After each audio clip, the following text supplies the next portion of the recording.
Kay Davis Fitness. So today we are going to be going over the burpee. It is one of my favorite movements, a full body movement, and the major thing that we want to make sure when you're doing the burpee is that you're doing it with good form, because it is one of those movements that can create injury if you aren't doing it right.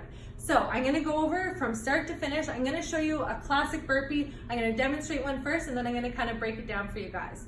So classic burpee, we're putting our hands down, jumping our feet out, in, and then jumping up.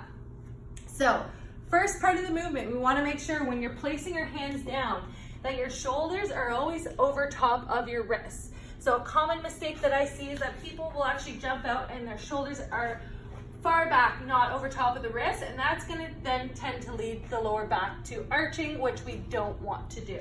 So always make sure when you're jumping out, shoulders are staying over top of the wrist. You're maintaining a nice strong core.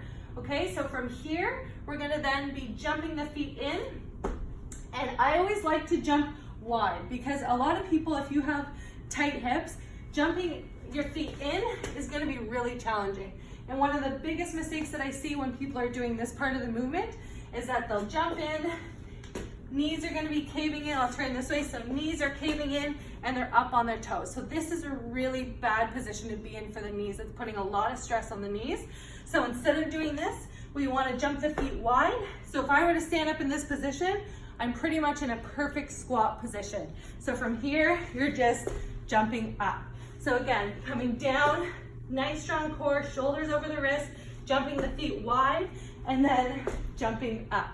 Okay, so again, if you do have really tight hips, you're not going to be able to drive those knees in and jump into that position. So a tip that I have is raising the hands up. So using a little box, putting your hands here, you're jumping the feet and then up. So this, your hips don't have to drive in as much, and you're going to be able to do the movement with good form.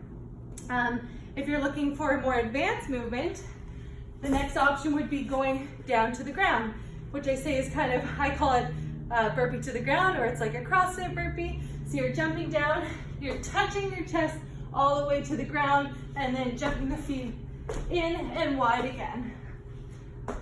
So again, there's 3 levels of burpees. I hope you guys enjoy this. I'll see you guys in the next tip.